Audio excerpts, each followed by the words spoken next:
بسم الله والصلاة والسلام على سيد المرسلين وعلى آله وصحبه أجمعين.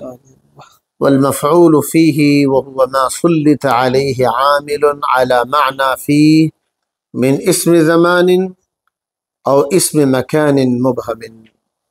اب یہ مفعول فیہ کی بحث ہے.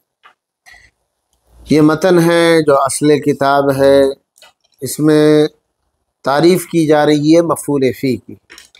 مفعول فیہ کس چیز کا نام ہے؟ وہ چیز ہے ما جو سلط علیہ، جس پر مسلط کیا جائے عامل، ایک عامل، جو عامل اعلی معنی فیہ، جو فی کے معنی میں، وہاں فی کا معنی ہونا چاہیے.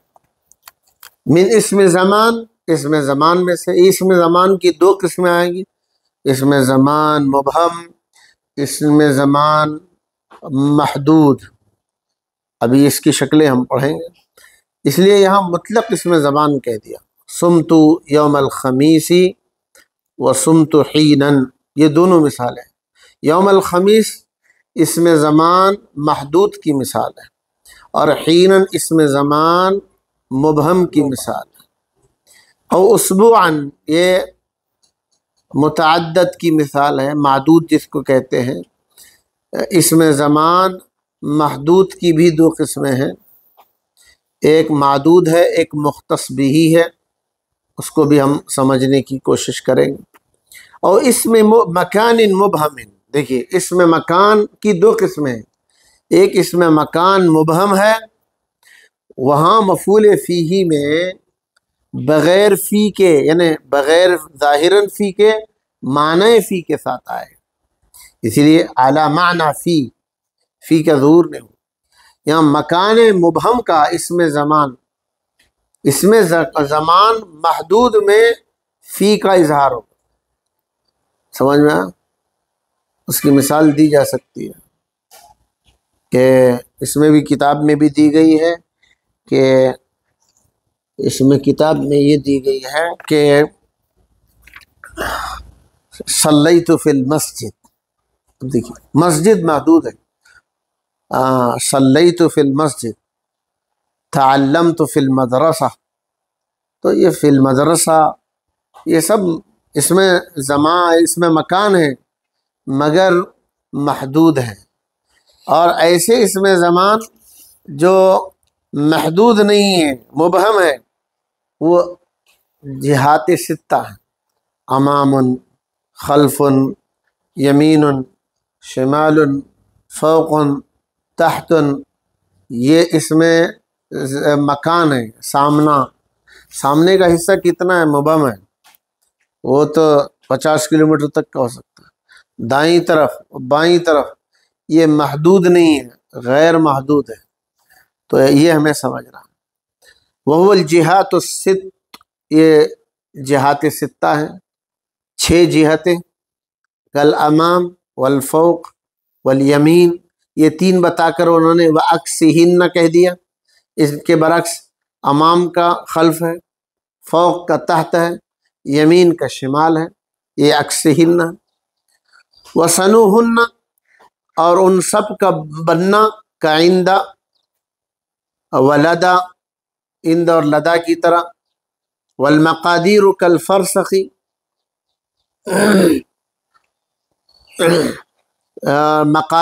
مقادیر کی بھی بات آئی. وما صیغ من مصدر عاملی، اور وہ چیز جو عامل کے مصدر سے بنایا گیا ہو، جیسے قعدت مقعد زید، یہ مقعد کے اوپر بھی گفتگو آئے گی، کیونکہ یہ اس کا عامل جو ہے قعدت ہے. قعدت کا جو مصدر ہے قعود ہے، اس مصدر سے بنایا گیا مقعد ہے. اب شرح کے بغیر تو آپ سمجھ نہیں سکیں. الرابع من المفعولات، مفعولات میں سے چوتھی قسم المفعول فیہ، وہ مفعول فیہ. وهو المسمى ظرفا، اس کا نام ظرف بھی رکھا جاتا ہے. یعنی اسے ظرف، آپ کہیں بھی ظرف کہہ دیں تو وہ مفعول فیہ ہے. اگر عامل ظاہر ہے تو ٹھیک ہے، اس سے متعلق ہے، اس کا مفعول فیہ ہے. اگر نظر نہیں آ رہا ہے تو اس کا عامل محذوف ہے۔ ہم لوگ عام طور پر اس کی ترکیبوں میں یہ بات کرتے ہیں یہ مفعول فیہ ہے اور اس کا عامل محذوف ہے یا اس کا فعل محذوف ہے، کہتے ہیں نا وَهُوَ كُلُّ اسم زمان او مکان سلط علیہ عامل علی معنی فی۔ اب یہ اس کی تعریف ہے، ایک سانس میں پڑھنا چاہیے آپ۔ مفعول فی ہر وہ اسم زمان یا ہر وہ اسم مکان جس پر عامل مسلط کیا گیا ہو جو فی کے معنی میں ہو۔ کا قولی کا صمت یوم الخمیس، میں نے جمعرات کو روزہ رکھا، یعنی جمعرات کے دن میں روزہ رکھا۔ صمت فی یوم الخمیس، اب یوم الخمیس میں جو میم، یوم کا میم جو نظر آ رہا ہے منصوب ہے۔ سوال یہ ہے کہ یہ منصوب کیوں ہے؟ صمت فعل ہے، تو اس کا فاعل ہے، اور یوم الخمیس مضاف مضاف الیہ ہو کر کے منصوب ہے۔ منصوب کیوں ہے؟ مفعول کی وجہ سے۔ مفعول کون سا ہے؟ مفعول فی ہے۔ پھر مفعول فی بننے کے شرائط ہیں کہ فی کا معنی ہونا چاہیے، تو فی کا معنی موجود ہے، اور یہ یوم الخمیس اسم زمان ہے۔ کیا ہے؟ اسم زمان ہے اور مختص بھی ہے۔ وجلست امامک، امام اسم ظرف ہے، مکان ہے، ہم نے ظرف مکان کہتے ہیں، اور پھر ظرف مکان میں مبہم ہے۔ امام کیا ہے؟ مبہم ہے۔ وجلست امامک، میں آپ کے سامنے بیٹھا۔ اب اس کی شکلیں آئیں۔ اس تعریف سے ہی معلوم ہوا کہ معنی فی آنا چاہیے۔ مفعول فیہ کے بننے کے لیے معنی فی کا آنا ضروری ہے۔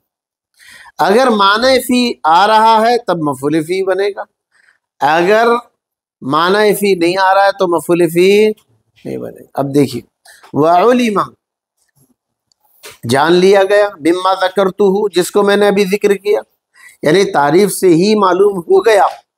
کیا بات معلوم ہو گئی؟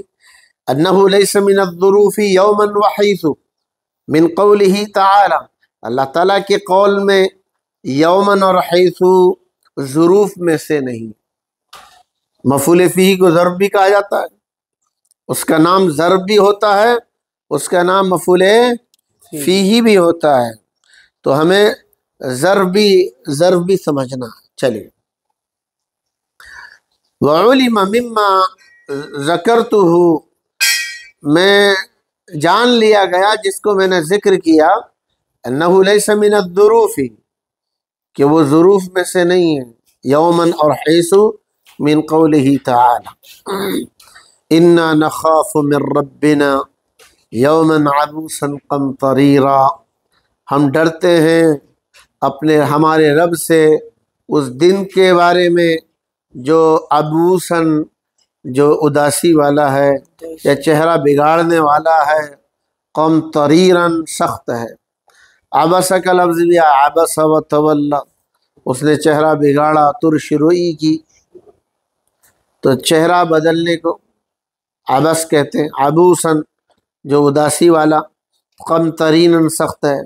اس آیت میں یومن کیا نہیں ہے؟ مفعول فی نہیں ہے، چونکہ یہاں فی کا معنی نہیں آ رہا، اسی لیے صاحب کتاب کہہ رہے ہیں میں نے جو بات بتائی اس بات سے ہی معلوم ہو گیا۔ وَعُلِمَ مِمَّا ذَكَرْتُهُ، جان لیا گیا جس کو میں نے ذکر کیا اس سے، انہ لیس من الظروف یوما وحیث من قولہ تعالی، یہ ظروف یومن اور حیث ظروف میں سے نہیں ہیں اللہ تعالیٰ کی اس قول میں۔ یعنی دو آیتیں پیش کریں، ایک آیت ہے انا نخاف من ربنا یوما عبوسا قمطریرا، یہ یومن فی کے معنی میں نہیں، حالانکہ اس میں زمان ہے، اس میں زمان ہونے کے باوجود بھی مفعول فی نہیں۔ کیوں؟ فی کے معنی اس میں نہیں۔ اللہ اعلم حیث یجعل رسالتہ، اب یہ دوسری آیت جس میں حیث کے بارے میں بحث ہے۔ حیث مبنی ہے، حیث نہیں ہوتا، جس حال میں ہے وہ منصوب بھی ہو سکتا ہے، لیکن حیث مکان کے معنی میں اللہ زیادہ جانتا ہے اس مکان کو جس مکان میں اس کو رکھنا ہے رسالت کو ذمہ دار۔ مکے والے کہتے تھے رسول کیسے تم نے بنا، یا کوئی طعام ویمشی فی الاسواق، کھاتے پیتے ہیں بازاروں میں جاتے ہیں، بھائی رئیس زیادہ کوئی مکے کا رئیس ہونا چاہیے۔ اللہ تعالیٰ اس کے جواب میں آیت اتاری تھی، اللہ کو معلوم ہے زیادہ کس کو پیغمبر بنانا، کہ الیکشن ہو رہا ہے کہ لیڈر منتخب کرنا ہے یا پیغمبر کا۔ اللہ یجتبی الیہ من یشاء من عبادہ، اللہ کے مقام اجتبائیت ہے۔ تو اللہ تعالیٰ یہ جو اللہ اعلم، اللہ زیادہ جانتا ہے، حیث اس مکان کو، یجعل رسالتہ جس جگہ میں رسالت کو مقرر کرنا ہے، کس کو رسالت دینا ہے وہ مکان کو کون جانتا ہے۔ اب حیث کے اوپر اور یومن کے اوپر بحث، بھئی یہاں حیث کیا ہے اور اوپر والی آیت میں یومن کیا ہے۔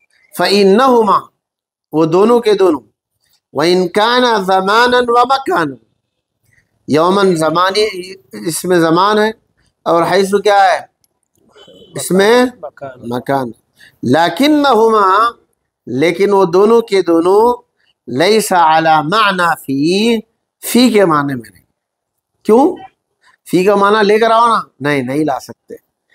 دیکھیے وَإِنَّمَا الْمُرَادُ أَنَّهُمْ يَخَافُونَ نَفْسَ الْيَوْمِ، اب دیکھیے ترجمہ دیکھیے، ہم ڈرتے ہیں اپنے رب سے اس دن سے، اس دن میں نہیں، یعنی قیامت کے دن سے ڈرتے ہیں۔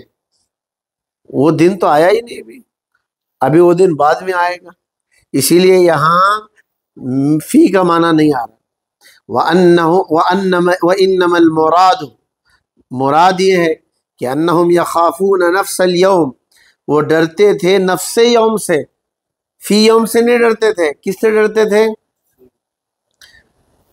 وَأَنَّ اللَّهَ تَعَالَى يَعْلَمُ نَفْسَ الْمَكَانِ، اللہ تعالیٰ مکان میں نہیں جانتا، نفس مکان کو جانتا۔ اللہ اس میں جانتا ہے، کیا معنی ہوگا؟ عقیدے کے اعتبار سے بھی غلط ہو۔ مثال کے طور پر میں کہوں اس کمرے میں جو ہے وہ میں جانتا ہوں، کیا معنی؟ اس کمرے میں جو ہے وہ میں نہیں جانتا، یہ اللہ کے صفات کے بھی خلاف۔ اللہ اس جگہ کو جانتا ہے، اس سے یہ لازم نہیں آتا کہ وہ جگہ نہیں جانتا۔ اللہ تعالیٰ اس کمرے میں جو ہے وہ جانتا ہے، کیا معنی اس کمرے میں ہے وہ نہیں جانتا؟ اسی لیے یہاں فی کا معنی نہیں، نفس مکان کا معنی ہے۔ وَأَنَّ اللَّهَ تَعَالَى يَعْلَمُ نَفْسَ الْمَكَانِ، اللہ تعالیٰ کیا کرتے ہیں؟ نفس مکان کو جانتے ہیں۔ الذی، کہاں گیا جی، المستحق، جو مکان مستحق ہے، لوضع الرسالت فی، جس جگہ میں رسالت کو رکھنا، یعنی رسالت کو رکھنے کے مکان کو اللہ تعالیٰ جانتا۔ فلہذا، اسی وجہ سے، اعرب، ان کو، اعرب کل منہما، ان میں سے ہر ایک کو اعراب دیا گیا مفعولا بہ، مفعول بہ بناتے ہوئے، مفعول فی بناتے ہوئے نہیں۔ وعامل حیث، بھی حیث کا عامل کہاں گیا پھر؟ اگر حیث مفعول بہ ہے تو اس کا عامل کیا ہے؟ تو کہا گیا فعل مقدر، کیا ہے؟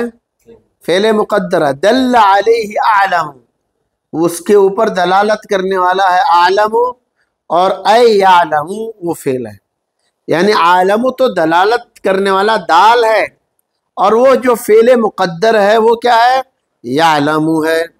یعلم حیث یجعل رسالتہ، اللہ تعالیٰ وہ زیادہ جانتا ہے اس مکان کو جس مکان میں اس کو رسالت رکھنی ہے۔ وَأَنَّهُ لَيْسَ مِنْهُمَا أَيْضًا، دیکھیے، اور اسی طرح یہ دونوں بھی ان میں سے داخل نہیں ہیں۔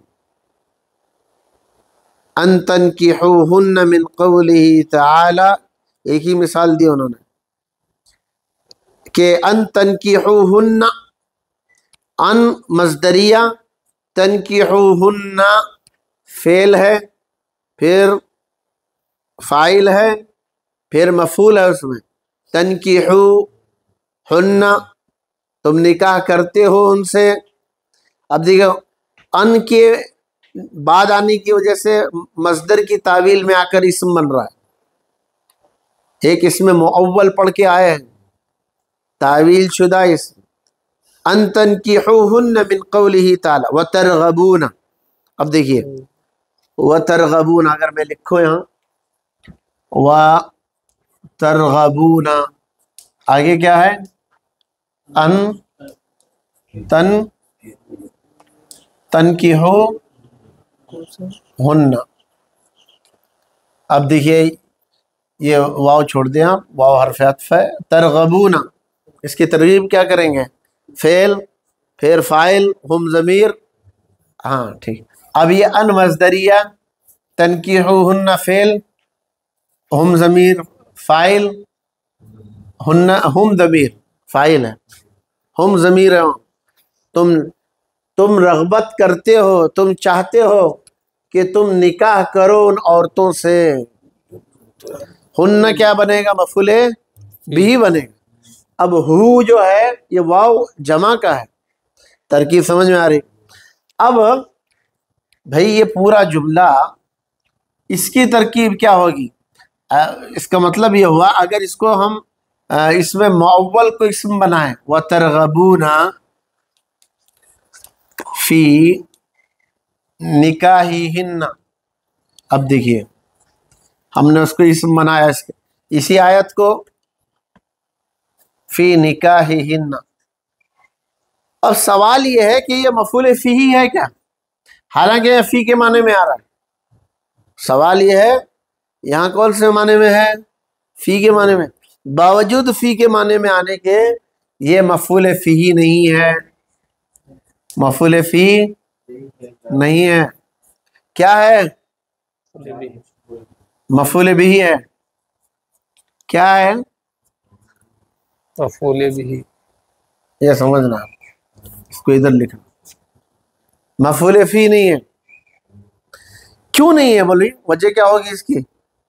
کیونکہ یہ ظرف نہیں ہے، نہ اس میں زمان ہے نہ مکان ہے. یہ ہے سمجھنے کی بات. وَأَنَّهُ لَيْسَ مِنْهُمَا أَيْضًا، اسی طرح یہ بھی ان دونوں میں سے نہیں ہے. أَن تَنْكِحُوهُنَّ مِنْ قَوْلِهِ تَعَالَى وَتَرْغَبُونَ أَن تَنْكِحُوهُنَّ لِأَنَّ وَإِنْ كَانَ عَلَى مَعْنَى فِي، اگرچہ وہ فی کے معنی پر ہے، لَكِنَّهُ لَيْسَ زَمَانًا وَمَكَانًا، لیکن وہ نہ زمان ہے نہ مکان ہے. میں اس کو اچھی طرح سمجھنا، یہ مفعول فی سمجھ میں آیا؟ وَعَلَمْ جان لیجیے ان جمیع اسماء الزمان تقبل النصب على الظرفیت. اب یہاں اس میں زمان کی بات شروع. اب میں اس کو مٹاتا ہوں، کیا رہنے دو؟ چلیے جان لیجیے ان جمیع اسماء الزمان، تمام کے تمام اسماء زمان، تقبل النصب، نصب کو قبول کرتے ہیں، علی الظرفیت. اب تمام کیوں کہنے کی ضرورت پڑی؟ دیکھیے اس میں زمان تمام کہنے کی کوئی ضرورت پڑی؟ اس کی دو قسمیں ہیں. اس میں زمان مبہم، اس میں زمان محدود. اب اس کی مثال ہے، مبہم میں کون کون سے داخل ہیں؟ جیسے حین، یہاں لکھ رہا ہوں میں ایک ہی لفظ. اور محدود میں یوم الخمیس، شہرن، شہرن، سمجھ میں؟ شہرن پکڑ لی تو یوم ہے، یوم الخمیس ہے، شہرن ہے. اسبوعن ہے محدود میں. تو صاحب کتاب یہ پوری کی طرف اشارہ کر رہے ہیں. وَعَلَمْ جان لیجئے ان جمیع اسماء الزمان، تمام اسماء زمان، یعنی اس میں زمان مبہم ہو یا اس میں زمان محدود ہو، تقبل النصب، نصب کو قبول کرتا ہے، علی الظرفیت، ظرفیت کی بنیاد. ولا فرق فی ذلک بین المختص منها والمعدود والمبہم. اب دیکھیے، اب اس میں کوئی فرق نہیں ہے کہ وہ اسم زمان مختص منہا میں سے ہو یا معدود میں سے ہو یا مبہم میں سے ہو. اب دیکھیے محدود ہے. اب یہاں اس کی دو قسمیں ہم کر رہے ہیں، ایک ہے معدود اور دوسرا مختص. مختص ہے، مختص بہا اس کے ساتھ خاص ہے. معدود کا معنی جس کو گنا جا سکتا ہے، جیسے شہرن ہے، اسبوعن ہے. یہ یوم الخمیس یہ مختص ہے، یوم الخمیس، یوم الاحد. اب دیکھیے اسم زمان محدود میں ایک معدود ہے جس کو گنا جا سکتا ہے، ایک مختص ہے جیسے یوم الاحد ہے، یوم الاثنین ہے. یہ سارے اسم زمان کی بات ہو رہی ہے. تو یہ سمجھنے کی ہے، بورڈ اس کے لیے استعمال کیا جاتا ہے، سر نیچے رکھنے کے لیے نہیں، نگاہ اٹھانے کے لیے. چلیے، وعلم جان لیجئے ان جمیع اسماء الزمان، تمام اسماء زمان، تمام اسماء زمان تقبل النصب علی الظرفیت، وہ نصب کو قبول کرتے ہیں ظرفیت کی بنیاد پر. ولا فرق، اس میں کوئی فرق نہیں، کوئی حرج نہیں. فی ذالک، اس میں بین المختص منہا، چاہے اس کے ساتھ خاص ہو، والمعدود یا معدود ہو، والمبہم یا مبہم، کیونکہ یہ محدود ہی کی دو قسمیں ہوئی. ونعنی بالمختص، ہماری مراد مختص سے ما یقع جوابا لمتا، جو متا کے جواب میں آتا ہے. کب آئے؟ آپ کب آئے پوچھیں گے تو کیا کہیں گے؟ جمعہ کے دن آئے. جمعہ کے دن اس کے لیے خاص ہے، سمجھ میں یوم الخمیس، جیسے یوم الخمیس ہے. وبالمعدود ما یقع جوابا لکم، معدود سے ہماری مراد کیا ہے؟ معدود سے مراد وہ جو کم کے جواب میں ہے. کتنے دن بعد آئے؟ بھئی 1 مہینے کے بعد آئے، 1 ہفتے کے بعد آئے. سمجھ میں آیا؟ تو کل اسبوعی والشہری والحولی، 1 سال کے بعد آئے. حول کس کو کہتے ہیں؟ وبالمبہم، دیکھو اس میں زمان مبہم کی بات، ما لا یقع جوابا لشیء منہما، جو ان دونوں کے جواب میں نہیں آتا. اگر میں آپ کو کہوں کب آیا، زمانے میں آیا، تھوڑی زمانہ تھوڑی آدمی بولے گا یہ جواب صحیح نہیں ہے تمہارا. کتنے دنوں میں آیا؟ انہوں نے کہا زمانے میں آیا. بھائی جو متا کے جواب میں اور کم کے جواب میں نہ آئے، سمجھ لینا ہو کہ وہ اس میں زمان مبہم ہے. کالحینی والوقتی، امید ہے یہ اس میں زمان کی بات سمجھ میں آئی. اب اس میں مکان کی بات یہاں سے بتائیں. یہ اس میں مکان ہے، یہ اس میں مکان جی. وَأَنَّ أَسْمَاءَ الْمَكَانِ لَا يُنْتَصَبُ مِنْهَا عَلَى الظَّرْفِيَّةِ إِلَّا مَا كَانَ مُبْهَمًا. اب دیکھیے یہاں سے 2 قسمیں اس میں مکان کی بھی بنا رہے ہیں. اس میں مکان کی 2 قسمیں بنائیں.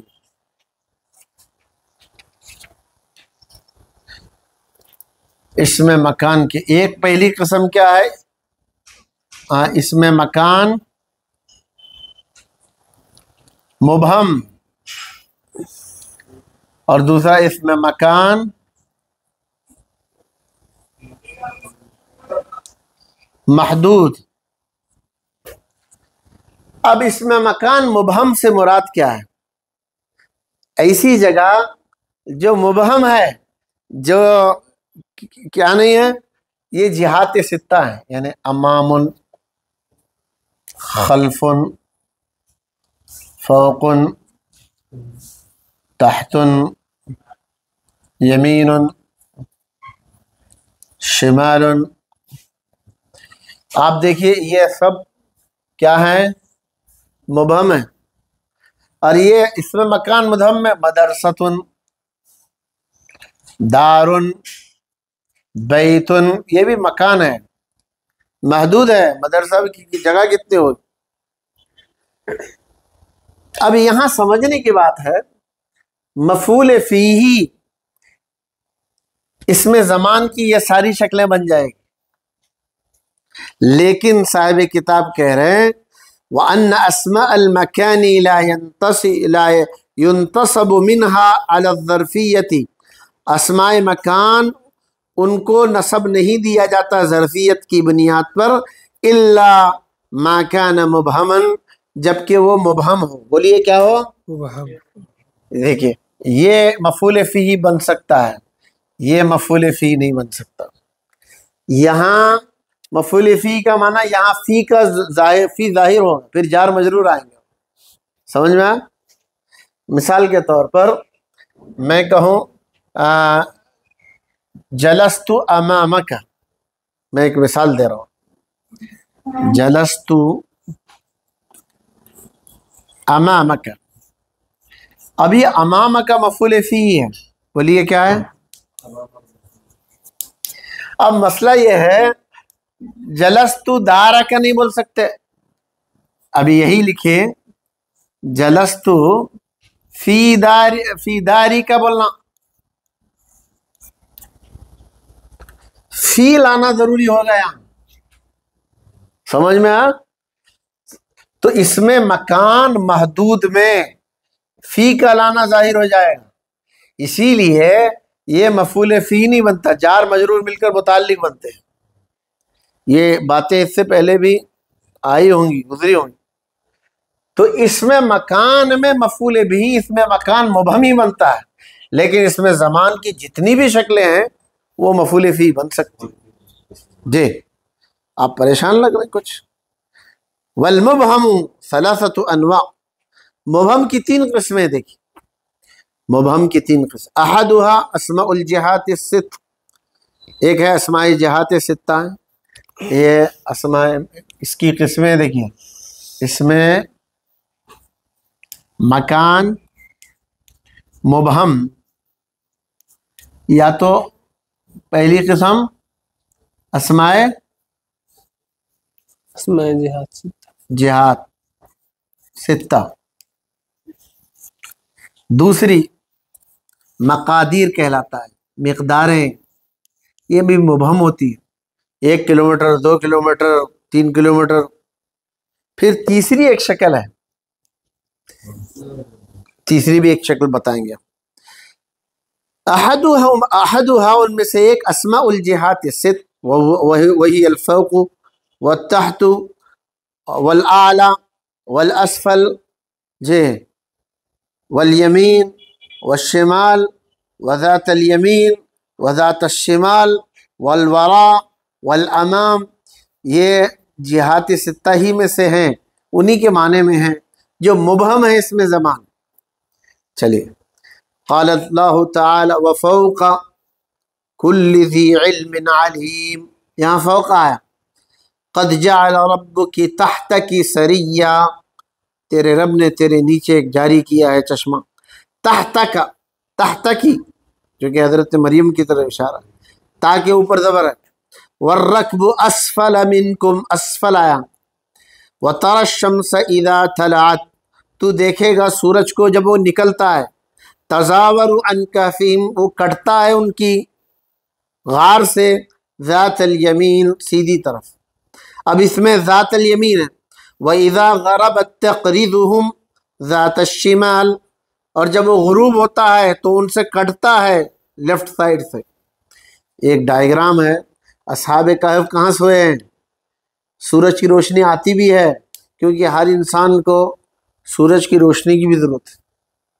اللہ تعالیٰ نے غار ایسی بنایا تھا کہ سورج کی روشنی آتی بھی تھی، تکلیف بھی نہیں دیتی تھی، ایک طرف سے آتی تھی اور ایک طرف سے نکل جاتی تھی، اس کا ڈائیگرام بنا کے دیکھنا پڑے گا۔ وَكَانَ وَرَاءَهُمْ مَلِكٌ، وَرَاءَهُمْ یہ اس کی خبر مقدم ہے، کانا کا، ملکن اس کا اسم مؤخر ہے کانا کا، وراءہم یہاں، وقول وعکسہن، اور اس کے برعکس، اشرت به الى الجہات وَإِنْ كَانَ سِتًّا، اور اس کے برعکس جس کی طرف میں نے اشارہ کیا، اگرچہ کہ وہ 6 ہیں، ہے نا، لیکن الفاظها کثیرہ، لیکن اس کے الفاظ بہت سے ہیں، جیسے عند اور لدا اور بہت ساری چیزیں انہوں نے. وَيَلْحَقُ بِأَسْمَاءِ الْجِهَاتِ، اسماء جہاد کے ساتھ ملحق ہوتے ہیں ما اشبہها من فی شدت الابہام، جو ابہام کی شدت میں ہیں، والاحتجاجی، اور محتاج ہیں الی ما یبین معناها، کہ ان کے معنی کو بیان کیا جائے، جیسے کہ عند، بھئی عند پاس سے مراد کیا ہے؟ لدا پاس کے معنی. یہ سب اس میں مکان مبہم ہے. اسماء جہاد کے علاوہ بھی چند الفاظ ہیں. الثانی اسماء مقادیر المساحات، مقادیر مقدار سے، مسافتوں کی مقداروں کے اسماء، بولیے مسافتوں کے مقداروں کے، جیسے کل فرسخ، ایک فرسخ ہے، ایک فرسخ 2 فرسخ کتنا، والمیل 1 میل 2 میل، 4000 ہاتھ کو 1 میل کہتے ہیں، والبرید یہ 12 میل کو 1 برید کہتے ہیں، 12 میل کو کہتے ہیں. تو یہ تمام مقادیر میں آتے ہیں. اور تیسری چیز، یہ جو تیسری چیز ہے، اس میں مکان مبہم میں 3 چیزیں آئیں، اور یہ تینوں کے تینوں مفعول فی بنے گے.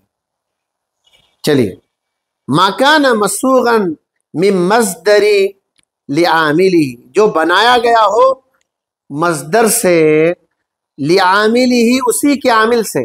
اس کے پہلے جو عامل آ رہا ہے، عامل کے مصدر سے بنایا گیا، عامل کے، یہاں لکھ رہا ہوں، عامل کے مصدر سے مشتق ہو. اب یہ اس کی سمجھنا ہے آپ کو. جی پریشان لگ رہے ہیں آج آپ؟ جی ہاں، ریکارڈنگ میں آ رہے ہیں. تو مکان مسوغاً، جو بنایا گیا ہو، مشتق ہو، من مصدر سے، لعامل ہی اس کے عامل سے، جیسے کہ قولی کا جلست مجلس زید. اب دیکھیں یہاں مثال، جلست مجلس زید. اب مجلس زید مضاف مضاف الیہ ہو کر مفعول فی ہی ہے. ہم کہیں گے یہ مجلس اس کے عامل کے مصدر سے نکالا گیا ہے، مشتق ہے. یہ مجلس جو ہے، تو یہ اس میں مکان مبہم میں یہ بھی داخل ہے، عامل کے مصدر سے مشتق ہو. تو ایسا اسم بھی، جیسے مکان مسوغا من مصدر لعامل، وہوا سے نہیں، کقولی کا جلست مجلس زید. فالمجلس مشتق من الجلوس، مجلس مشتق ہے جلوس سے. الذي هو مصدر، جو مصدر ہے، لعاملہ اس کے عامل کے لیے، یعنی اس کے عامل سے. قال اللہ تعالی وَأَنَّا كُنَّا نَقْعُدُ مقاعد للسمع، مقاعد دیکھو مقعد سے، نقعد اس کا عامل ہے، اس کے عامل سے مشتق مقعد ہے، یہ اس میں مکان مبہم میں داخل. فلو قلت ذهبت مجلس زید، دیکھیے مجلس ذهب کے مصدر سے نہیں آیا، الگ ہے. اور جلست مذهب عمر، یہ جو مذہب ہے جلست کے مصدر سے نہیں آیا، یہاں مخالف ہو رہا ہے، عامل کے مصدر سے نہیں آ رہا، مشتق نہیں ہو رہا. لم یصح، یہ مفعول فی نہیں بن سکتا. کیوں نہیں بن سکتا؟ لاختلاف مصدر، مصدر کے مختلف ہونے کی وجہ سے. لاختلاف مصدر اسم المکانی، اسم مکان کے مصدر کے مختلف ہونے کی وجہ سے، ومصدر عاملہ، اور اس کے مصدر کے عامل کے مختلف ہونے. تو جلس کا مصدر الگ ہے، اور مذہب کا اور مجلس کا عامل الگ ہے، جس کی وجہ سے یہ اس میں مکان مبہم میں داخل نہیں ہے. اس میں مکان مبہم مفعول فی بن سکتی ہے. یہ پوری بحث کا خلاصہ ہوا کہ مفعول فی اس اسم کو کہتے ہیں جس کے پہلے ایک عامل آئے وہ عامل ما کی تقدیر میں ہو، فی کی تقدیر میں ہو، جیسے سمت یوم الخمیس وجلست امامک۔ بھئی اس سبق کو بہت محنت سے پڑھنے کی، سمجھنے کی، یاد کرنے کی ضرورت ہے۔ امید ہے سبق یاد ہوگا۔ وصلی اللہ علی النبی وعلی آلہ وصحبہ اجمعین والحمد للہ رب العالمین۔